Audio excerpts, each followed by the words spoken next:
Bismillahirrahmanirrahim. Assalamualaikum warahmatullahi wabarakatuh. Perkenalkan, saya Dwi Ajeng Ramawati, NIM 13 2019 007, Fakultas Keguruan dan Ilmu Pendidikan, Universitas Islam UGI, Program Studi Pendidikan Pancasila dan Ilmu Kewarganegaraan. Baiklah, di sini saya akan menjelaskan tentang macam-macam HAM. Sebelum saya menjelaskan tentang macam-macam HAM, sebaiknya kita memahami dulu apa itu arti HAM. Secara harfiah, hak asasi manusia dapat dimaknakan sebagai hak-hak yang dimiliki seseorang karena keberadaannya sebagai manusia. Hak ini bersumber dari pemikiran moral manusia dan diperlukan untuk menjaga harkat dan martabat suatu individu sebagai seorang manusia. Secara umum, HAM diartikan sebagai hak yang melekat pada diri manusia sejak ia lahir dan sifatnya tidak dapat dihilangkan atau dikurangi oleh siapapun.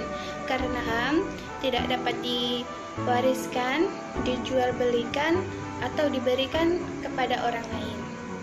Baiklah, setelah kita memahami apa itu makna HAM, maka di sini saya akan menjelaskan tentang macam-macam hak asasi manusia. Hak asasi yang pertama yaitu hak asasi pribadi, seperti 1. Hak kebebasan untuk bergerak, berpergian dan berpindah-pindah tempat. Dan yang kedua, hak kebebasan mengeluarkan atau menyatakan pendapat. Yang ketiga, hak kebebasan memilih dan aktif di organisasi atau perkumpulan. Dan yang terakhir, hak kebebasan untuk memilih, memeluk, dan menjalankan agama dan kepercayaan yang diyakini oleh masing-masing. Hak asasi yang kedua yaitu hak asasi politik, seperti 1.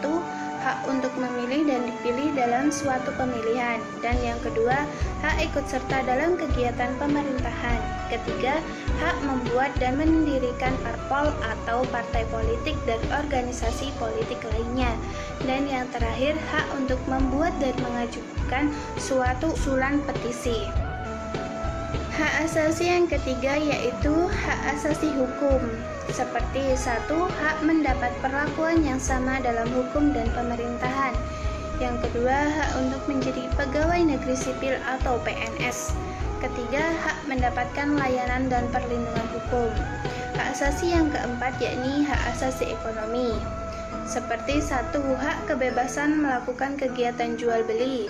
Yang kedua, hak kebebasan mengadakan perjanjian kontrak. Yang ketiga, hak kebebasan menyelenggarakan sewa-sewa menyewa, hutang piutang dan lain-lain.